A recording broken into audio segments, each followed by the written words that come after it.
My dearest Chloe, I went for a walk today and passed by Rose's house, your house.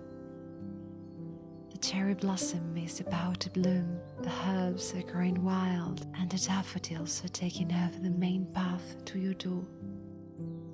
I had a strange feeling. Everything seemed to remind me of our grandmother's stories, but somehow I am sure the images in my head were about the future. Is it even possible to feel nostalgic about something that hasn't happened yet? In less than 2 weeks you will be here in Badmotil. I guess this is the last letter I will send to Riverbell. I will be able to give you the next one in person, or simply put it into your letterbox on my way to the station. I still can't believe that I have accepted the order's offer, and the next September I will be commuting to Longdale almost daily. It will be a huge change for me, but I feel it is time to do it. Your courage has inspired me. I will miss my students, but most of them will be gone anyway. I will still visit the school. Mr. Graham and the rest of the order were very kind with the conditions of employment and have shown great compassion for the children.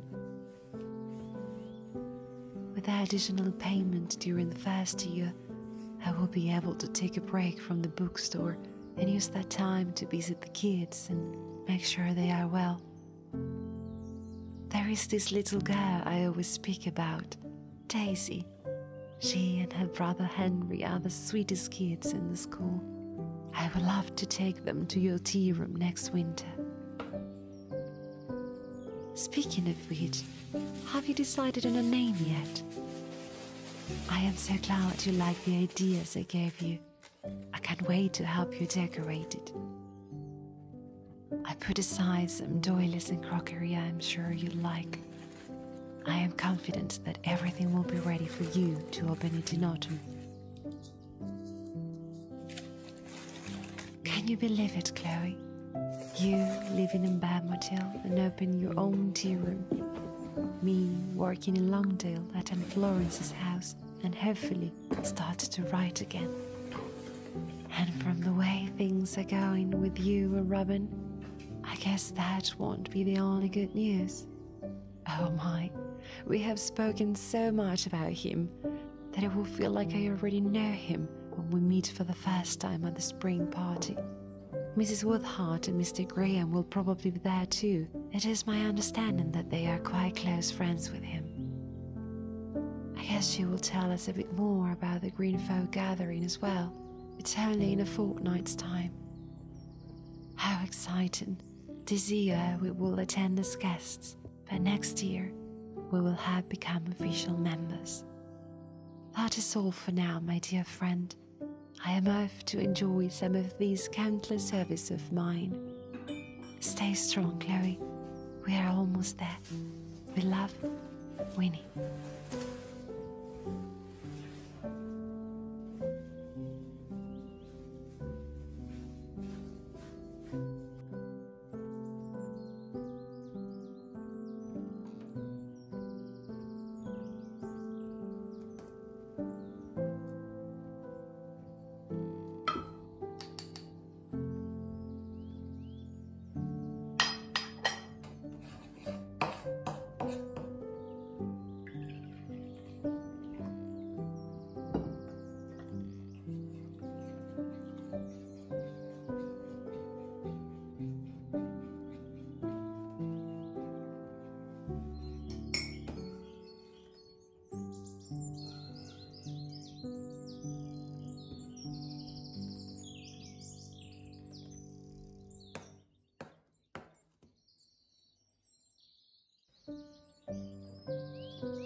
curious.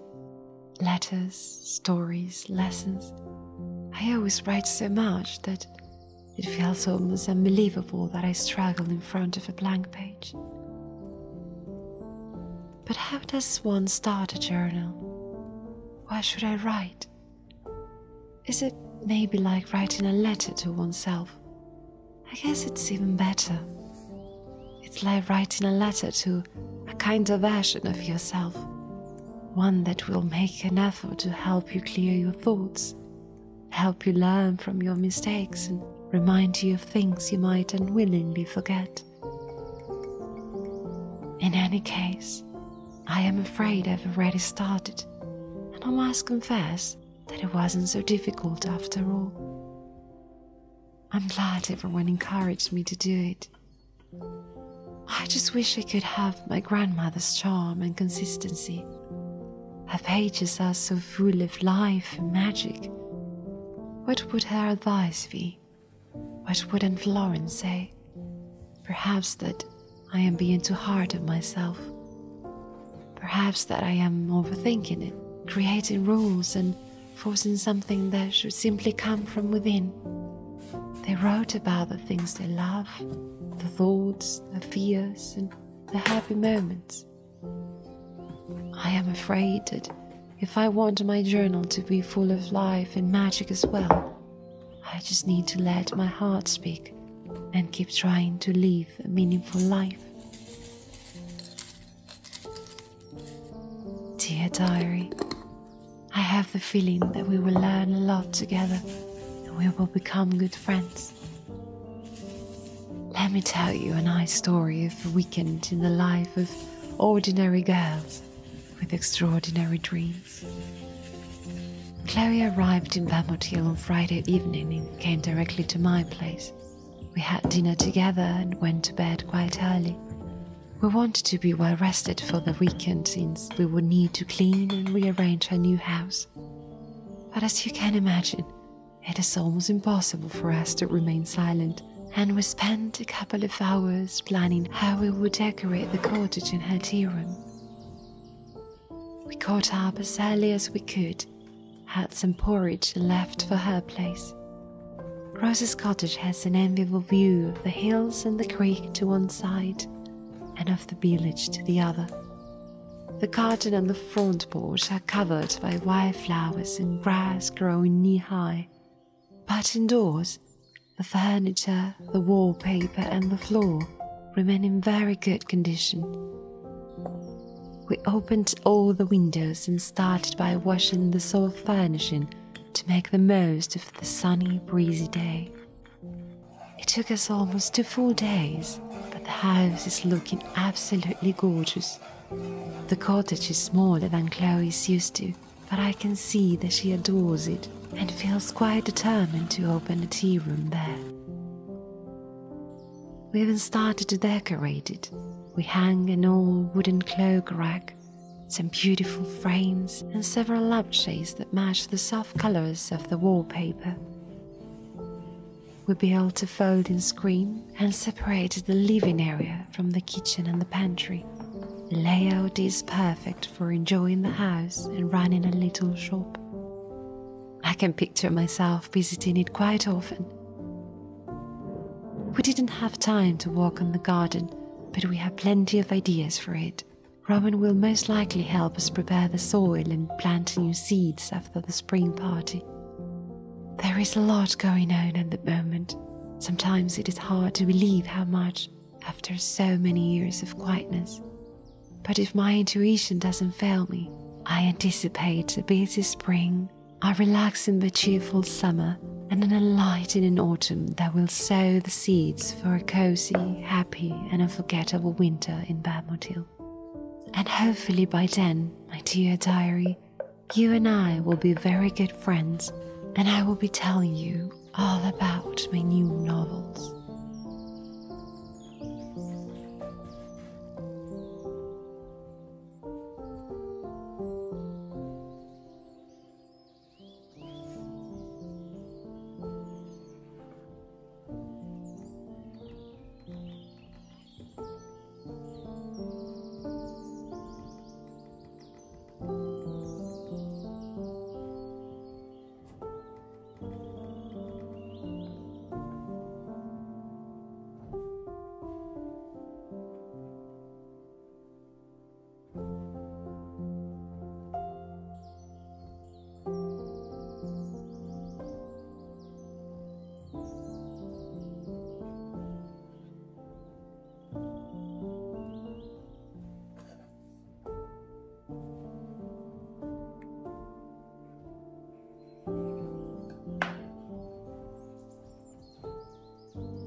My dear Chloe, we've spent so much time together this week that I believe I don't have much to say today. Having said that, I was so happy to find your sweet goodbye note when I got home that I couldn't help but make a cup of tea and answer you. I know it will put a smile on your face when you're back from Robin's. I hope you had a safe journey and that it is as sunny over there as it is over here. I am so excited about tomorrow. I can't wait to see the beautiful landscapes of New Valley and meet your dear Robin and his family. I must say that I am also looking forward to dancing and enjoying everyone's company. I still need to bake and prepare everything for the trip, but I thought it would be nice to send you one of my grandmother's anecdotes that she wrote about Rose's garden. I know how hard the feeling is that you can only enjoy her beautiful home because she's no longer here. Not a single day goes by that I don't wish I could share all these with my grandmother. But every time I see her belongings embellished in my home, I feel it is her smiling at me. Every time I make a decision based on what she or Aunt Florence would have done, I feel she's there to guide me. Every time I choose to be kind, I feel she would be proud of me. So I've came to the conclusion that I am still able to share with them as they are here in spirit. I hope this sweet paragraph brings you joy. It is one of the few we have from when they were slightly older. My grandmother Emma wrote it in 1923 after Rose's 28th birthday celebration. After a sweltering week, it felt as if the weather knew that it was Rose's birthday. It certainly wasn't a typical summer day. The morning was rather cold when we left the cottage and headed to theirs. Rose and Timmy were already in the garden. The chaps worked on it almost all morning, weeding, pruning, reporting, and harvesting delicious strawberries, nectarines, carrots, tomatoes, and herbs. Rose and I baked some pies and got up over a cup of tea. She is looking radiant, and Mr. Spencer said everything seems to be well with the baby. Rose has the feeling it will be a boy, so do I. We prepared some floral arrangements and joined James and Timmy in the garden while we waited for Aunt Florence and Bonnie to arrive. We laid the table and sat down to enjoy the fresh air, the scent of lavender and rosemary, the beauty of the climbing roses, and the elegance of the full-blown peonies. The ladies arrived with their contagious smiles, hugging everyone and giving us boxes of food and presents. Oh, how much I miss them. It has been almost a month since the last time we visited them. We had a wonderful time together, filled with love and laughter. When Aunt Florence kissed me goodbye, she made sure no one was watching, put her hand on my belly and smiled. I smiled back. I don't know how she knew it, but she understood that today was not the day for announcements. Today was Rose's day.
dear Annalie, it was so nice to see you again.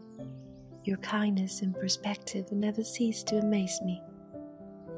It was so interesting to learn that you were the custodian of Aunt Florence's records. Maybe that is why you always remind me of her when you speak. She was such an inspiring lady, wasn't she? You asked me if there were any anecdotes about the spring gatherings in my grandmother's journals that I could share with you. I knew I would find several. There is one in particular that I think you will like and that will serve the purpose perfectly. For Chloe and I will be the first time, so I am sure everything you prepare will be absolutely wonderful. But I can understand that you long for that charm and magic so characteristic of the Order's origins. So here it is. I hope you enjoy it. Something I've always admired from Aunt Florence is that she has the same determination to work hard as she does to celebrate. Don't ever let life be a dull business, she will say while decorating the table elaborately for no other reason than life itself. So, before the spring festival of the Green Folk, Aunt Florence invited her friends over for tea to plan for the big celebration. We decorated the hidden room with colorful flowers, fabrics, paintings and gemstones. We baked some biscuits and a cake. It was a celebration in itself. By the end of the meeting, we had all agreed on the theme of the fair, and each of us had been assigned a task. Bunny Rose and I will be part of the organizing committee with Aunt Florence and the other young girls. We will be in charge of building the stalls and the resting area and gathering all the dishware. The festival will consist in 4 parts: greeting, activities, dinner, and dancing. During the greeting, Aunt Florence will welcome all the members of the Green Folk and say a few words to honor nature. Several cold delights and beverages will be served on the small tables. Agatha and Cassandra will sew and embroider a bag for each of us to carry all the materials for the art lesson and the rest of the activities. Becca and Olivia will prepare the warm dishes for the evening, which will be served at the main stand. Julie will take care of the dessert table, and Hayden will finish the decorations and collect herbs and flowers for the flower crowns. Cassandra will regale us with her harp, and, as always, we will close the evening while dancing to the rhythm of the violins, the mandolins, and the waving bonfire.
Dear Ian, thank you so much for your nice letter. It made me very happy to receive it. I've always found handwritten letters fascinating, but as I didn't used to have many friends and more houses got their own telephones, I rarely had the opportunity to write them. I am glad you like them too. I have been exchanging several letters with Chloe and Annalie. I am delighted to have you as a correspondent as well. I appreciate your kindness once again. I really could do with your invaluable knowledge of history. As I mentioned at the spring party, I have decided to focus on my first novel, which I sadly stopped writing long ago. I normally hold dear all my characters, but there is no other story that engages me like this one. It is set in the 1800s and I need to do a lot of research, so your help is more than welcome.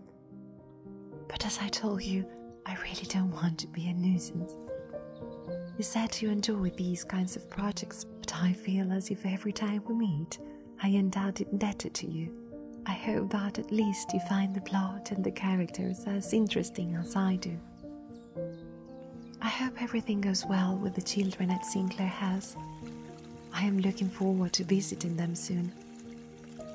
You're right. It is a great idea to pay them regular visits before I start there as a substitute teacher next autumn. I guess I will see you soon in New Valley for Chloe and Robin's engagement. To be honest, I am still a bit surprised, but so happy for them. I always thought I was the romantic one, but oh, these two. I've never seen two people fall in love so quickly. But I have no concerns. I truly believe they are meant for each other, and it makes me absolutely delighted to know they will soon be neighbors. I will try to read one of the books you recommended to me before we see each other again. Take care, and until next time, warm regards, Winifred.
My dear Winnie, I'm writing you these lines while my fiancé is taking an evening stroll. Before you worry, of course, I'm joking. I've always wanted to say something like that since you and I read all those romantic novels. It is rather late here. We are both in the garden. Robin is reading by my side. We have been enjoying the warm evenings under the crabapple trees. Life has been rather hectic over the last couple of weeks, so we are trying to enjoy the calm before the hustle and bustle begins again. Thank you once more for your wonderful engagement present, and of course, for being here with us. Robin's family has been treating me so wonderfully. They offered me help with the tea room and have already given me some useful items for it. We have been thinking that we would like to celebrate our wedding there, at Rose's house. I believe she will be delighted about it. It will be a small gathering anyway, so it could also be a great opportunity for us to test out the space and the kitchen in preparation for opening the tea room. What do you think? I will be traveling back to Bermond Hill on Monday morning. Shall we have dinner together once you return from school? I'll bring some homemade food and wine from Robin's farm. I want to see those old books from Aunt Florence that Annelie gave you and hear everything you spoke about with her and Professor Graham. I know you will say no, but I just couldn't help but notice the way you both smile at each other. I know you will focus on your novel and have plenty of plans and projects for the future. And it seems he is as ambitious and independent as you are. But maybe you are a good team, Winnie. I'll just say this. When you speak with him, your eyes shine just like they do when you talk about your novels. Maybe this time you don't have to choose one thing or the other. I know you trust time and believe in fate, but just remember Rose's words. If you don't pay attention, even the most evident becomes invisible. Come what may, I'm looking forward to all the exciting things that are yet to come and all the moments that we will share together, as friends, as neighbors, and as members of the Order of Wildflowers. I'll see you in a few days, my dear friend. With love, Chloe.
Gorgeous, perfect and imperfect, memorable and fleeting. Perhaps Chloe is right. It is all about balance. I wouldn't enjoy flowers so much if I had them in my garden all year round. Perhaps I am able to appreciate them more because I have missed them for so many months when the windowsill was covered with a layer of dead leaves or thick ice. But wasn't it also a wonderful time? A time of quietness, of warm beverages and comfort meals, of cozy blankets and fuzzy socks, of short days and long nights by candlelight. I am sure I wish for sunny days and flowers on all those foggy mornings walking to work. And I am sure I will long for a couple of those misty forenoons when the summer heat catches me walking up the mounds of Bermud Hill. I think that is the secret of it all, finding balance between acceptance and ambition, between fate and purpose, between what is a given and what we can control. Sometimes when I reflect on everything that has happened over the last few months, I wonder what my life would be like right now if Rose hadn't sent me that letter. But perhaps it would be wiser to reflect on how everything would be if I had never responded to her. If I hadn't been curious enough to know more, or if I had let myself be overcome by shyness, concerns, and fears. Whether we call it fate, fortune, or just life, isn't it what we do with it what matters? Aren't our actions what define us? Even if everything is written, we all have a part to play, and that is our chance to leave our mark, to put our real essence into the story of our lives.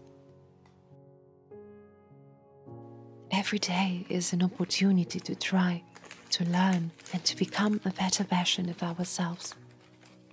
And by doing so, we allow our best versions not only into our lives, but also into the lives of others. As Aunt Florence, Bonnie, Rose, my grandmother, and so many other incredible people did, we can too. They were able to turn the grief and suffering into good deeds, the loneliness and marginalization into bonds that strengthened them, and their peculiarity into an extraordinary existence. And those actions and bonds led to commitments and friendships, which led to fulfillment, celebrations, peace of mind, and above all, a life without regrets. We can't control time or fate. It will be pointless to hope for eternal happiness. It wouldn't be possible to experience joy if we didn't know sorrow. But we can control our actions. We can try, fail, learn, and try again. So, yes, I do believe in fate. But no, I don't think it was a coincidence that so many wonderful things happened when I opened myself to new horizons, when I decided to fight my fears, when I questioned everything I thought I knew, and when I finally embraced my true self. I believe I now see the importance of our actions, and as far as fate is concerned, well, I'll be looking forward to everything that is yet to come.